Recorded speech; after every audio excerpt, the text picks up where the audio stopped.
नारळी पौर्णिमेला नारळापासून आपण वेगवेगळे पदार्थ बनवतो. त्यातीलच एक पारंपरिक आणि सर्वांच्याच आवडीचा पदार्थ म्हणजे नारळी भात. नारळी भात बनवताना गुळामध्ये तांदूळ शिजवला जातो, त्यामुळे भात चिकट होण्याची फार शक्यता असते. तर आज आपण अशी पद्धत पाहणार आहोत ज्यामुळे भाताचा प्रत्येक शीत बघा छान असा मोकळा मोकळा सुटसुटीत राहतो. आणि अशी ही पद्धत वापरून केलेला नारळी भात दुसऱ्या दिवशीपर्यंत अगदी व्यवस्थित टिकून राहतो. तर असा हा नारळी भात बनवण्यासाठी सुरुवातीला इथे मी एक वाटी भरून बासमती तांदूळ घेतले. भात चांगला सुगंधित होण्यासाठी बासमती किंवा मग आंबेमोहर तांदूळ घ्यायचा. तांदूळ घेताना चांगला निवडून घ्यायचा आणि तांदळामध्ये बऱ्याच प्रमाणात स्टार्च असतात, त्यामुळेच खरं तर होणारा भात चिकट होतो. त्यामुळे तांदूळ धुताना मात्र असे चोळून चोळून व्यवस्थित धुवून घ्यायचे. 2 वेळा हे तांदूळ धुवून झाले तरी सुद्धा यातील पाणी बघा असे पांढरट दिसत आहे. तर आपल्याला जोपर्यंत हे पाणी छान असं ट्रान्सपरंट दिसत नाही तोपर्यंत म्हणजे साधारण 3 ते 4 वेळा हे तांदूळ स्वच्छ असे धुवून घ्यायचे.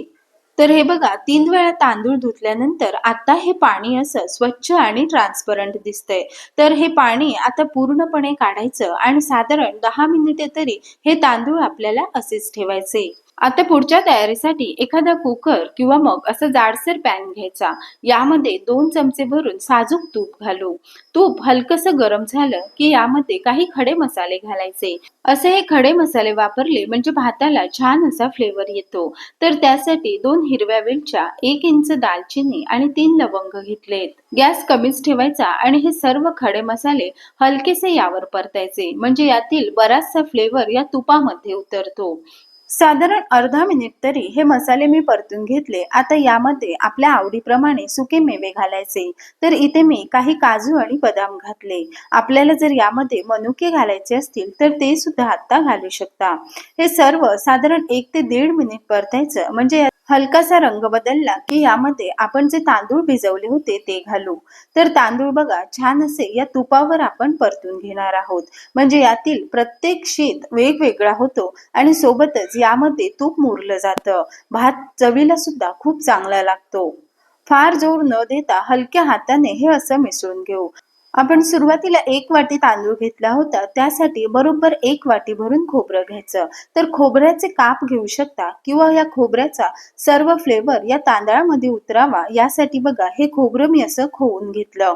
तर हे खोबरं सुद्धा 1 ते 2 मिनिट या तांदळासोबत तुपावर परतून घ्यायचं, म्हणजे हा भात दुसऱ्या दिवशीपर्यंत जरी शिल्लक राहिला तरी सुद्धा अजिबात खराब होत नाही, छान असा टिकून राहतो. आता यासोबतच यामध्ये 1 वाटी भरून मी गूळ घातलं.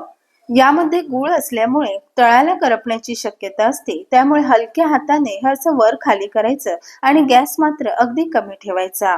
बऱ्याच जणांकडे काय करतात, सुरुवातीला भात शिजवून घेतात आणि नंतर त्यामध्ये गूळ घालतात. तर तसं केल्यामुळे भातामध्ये अगदी आतपर्यंत गूळ मुरत नाही. परिणामी तो नारळी भात सुद्धा तेवढा चविष्ट होत नाही. पण आज मात्र आपण गुळासोबतच हा तांदूळ शिजवून घेणार आहोत. आता 1 वाटी तांदळासाठी बरोबर 2 वाट्या भरून पाणी घालावं. पाणी घातल्यानंतर हलक्या हाताने पुन्हा 1-2 वेळा वर खाली करायचं.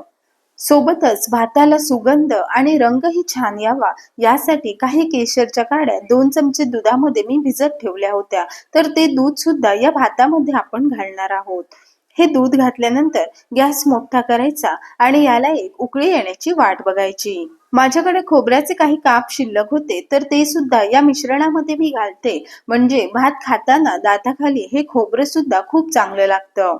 यामध्ये पाणी घातल्यानंतर गॅस मोठा केला होता, त्यामुळे याला बघा चांगली अशी उकळी आली. ही अशी उकळी आली की नंतर मात्र गॅस मध्यम ठेवायचा आणि यावर झाकण ठेवून साधारण 10 मिनिटे शिजू द्यायचं. भात शिजत असताना सुरुवातीच्या 10 मिनिटांमध्ये मात्र वरचं झाकण काढायचं नाही किंवा मग गॅस कमी किंवा मोठा सुद्धा करायचं नाही.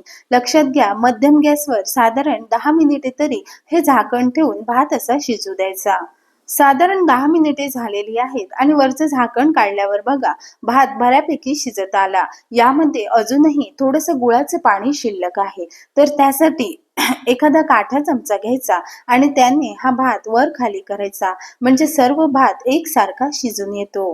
भात बऱ्यापैकी शिजत आलाय, त्यामुळे लक्षात ठेवायचं म्हणजे अगदी जोरजोरात किंवा मग फार मोठा चमचा घेऊन सुद्धा हा भात ढवळायचा नाही, नाहीतर त्याची शीतं तुटण्याची शक्यता असते. आता यावर झाकण ठेवून गॅस अगदी कमी करायचा आणि साधारण 5 मिनिटे तरी शिजू द्यायचा. शेवटच्या या 5 मिनिटात भात बघा मस्त आतपर्यंत शिजला जातो, सोबतच तो मऊ आणि मोकळा सुटसुटीत होतो.